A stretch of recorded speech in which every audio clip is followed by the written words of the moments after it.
Рынок бюджетных смартфонов огромен, поэтому запутаться в нем очень легко. В этом видео 5 лучших камерафонов, покупка которых не ударит по кошельку, и парочка бонусных вариантов. В современных реалиях не нужно отдавать много денег за смартфон, чтобы получить хорошую камеру. Ведь самое важное — это руки скрипача, а не скрипка. И с одной из этих недорогих скрипок у тебя точно получатся отличные снимки. Библиотека Конгресса США и сегодня хранит портрет, который был создан в 1839 году. На нем изображен Роберт Корнелиус, который является американским пионером фотографии. Именно этот портрет и считается самым первым селфи-изображением. Vivo V21. Этот аппарат примечателен в первую очередь тем, что оснащен 44-мегапиксельной селфи-камерой. Казалось, подобное явление в смартфонах мы пережили еще несколько лет назад, когда производители пытались приманивать потенциальных покупателей крутыми фронтальными модулями. На тот момент всплеск на потребление селфи был связан с активным размещением в Instagram. Сейчас же навороченная фронтальная камера приносит неплохие деньги тем, кто активно занимается продвижением ТикТока. Чем круче селфи-камера, тем проще записывать видео. Vivo V21 оборудован 44-мегапиксельной камерой, которая имеет оптическую стабилизацию, автофокус и даже подсветку. А это значит, что модель V21 может быть использована в качестве инструмента для создания TikTok контента. К слову сказать, основная камера тоже с оптической стабилизацией. Кроме того, новинка Vivo V21 оснащена экраном AMOLED с частотой обновления 90 Гц. Оперативной памяти тут 8 ГБ, к тому же она расширяется на 3 ГБ за счет встроенной памяти на 256 ГБ. В качестве сердца выступает MediaTek Dimensity 800U и как бонус быстрая зарядка на 33 Вт. А вот стоимость Vivo V21 меня немного удивила. Цена на него от 36 тысяч рублей. И конечно же, ни одна подборка доступных смартфонов не может обойтись без смартфона китайской компании Xiaomi.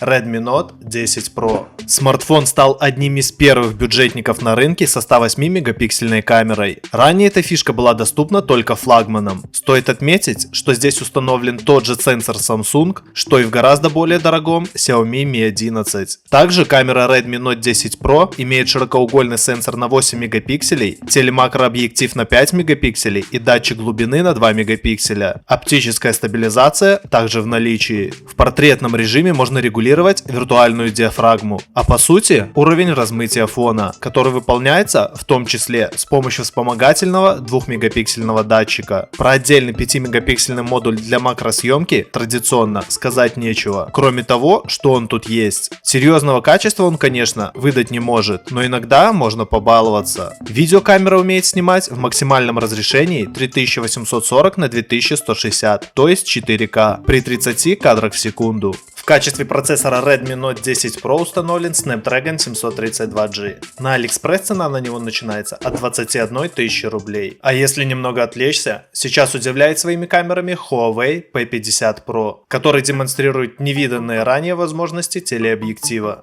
64-мегапиксельная перископная камера позволяет снимать далекие объекты крупным планом, а оптика Huawei HD Optics значительно улучшает качество изображения. Ни одна другая камера смартфона на рынке не способна создавать фото такого качества с 10-кратным зумом. Надеюсь, он вскоре и дойдет и до нас. Но сегодня в топе недорогие камерафоны, и третьим представителем этого класса стал Samsung Galaxy A52. Один из главных бюджетных хитов серьезно подорожал в цене по сравнению с предшественником. Причиной этого стало то, что компания решила не отставать от китайских конкурентов и оснастить свой девайс максимальными для этого ценового сегмента характеристиками. Поэтому в Samsung Galaxy A52 впервые среди бюджетных смартфонов компании появилась оптическая стабилизация камеры. Камера Samsung Galaxy A52 оснащена главным сенсором на 64 мегапикселя, широкоугольным на 12 мегапикселей, макрообъективом на 5 мегапикселей и датчиком глубины на 5 мегапикселей. Быстрый фазовый автофокус при съемке ведет себя адекватно. Имеется оптический стабилизатор изображения. И это похвально, ведь Xiaomi Redmi Note 10 Pro, который был выше, и многие другие смартфоны в этом ценовом диапазоне оптическим стабилизатором нас не порадует. Видео 4К при 30 кадрах в секунду. Селфи-камера с сенсором 32 мегапикселя имеет портретный режим и искусственное размытие фона, а также режим бьютификации и арт-стикеры. За производительность Samsung Galaxy A52 отвечает процессор Snapdragon 732G. Смартфон оценен в 28 тысяч рублей. Еще один не менее интересный смартфон, название которого звучит как повелитель скорости, Poco F3, и с камерами у него тоже все в порядке.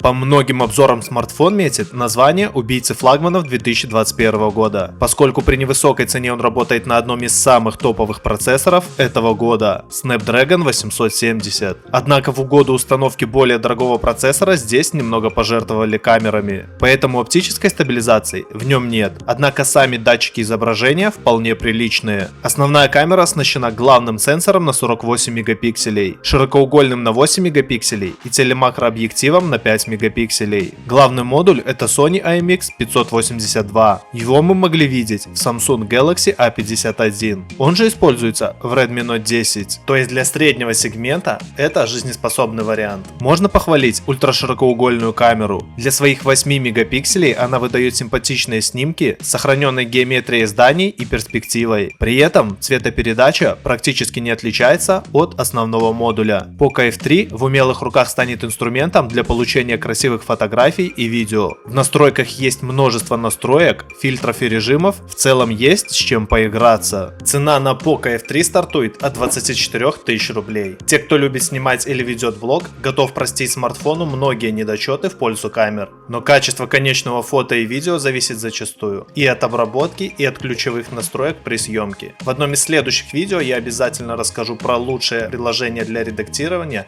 и про настройки мы тоже поговорим. Так что подпишись, чтобы не пропустить. Еще один смартфон с хорошей камерой Realme 8 Pro. Камера Realme 8 Pro может похвастаться новейшим сенсором от Samsung на 108 мегапикселей. Он выдает гораздо более качественные кадры на фоне своего предшественника. Также камера оснащена широкоугольным сенсором на 8 мегапикселей, макрообъективом на 2 мегапикселя и монохронным датчиком на 2 мегапикселя. Вообще, режимов для фото и видеосъемки здесь масса. Будь то запись на две камеры одновременно, режим фильм с профессиональными настройками или съемка звездного неба с большой выдержкой. Видео смартфон снимает в 4К, однако это не приоритетная настройка. В интерфейсе присутствует специальная кнопка принудительной стабилизации. Качество падает до Full HD разрешения и 30 кадров в секунду, зато контент получается максимально ровным. Во всех смыслах. Работает Realme 8 Pro на базе Snapdragon 720G. Стоимость девайса 20 тысяч рублей. Если, конечно же, брать на AliExpress.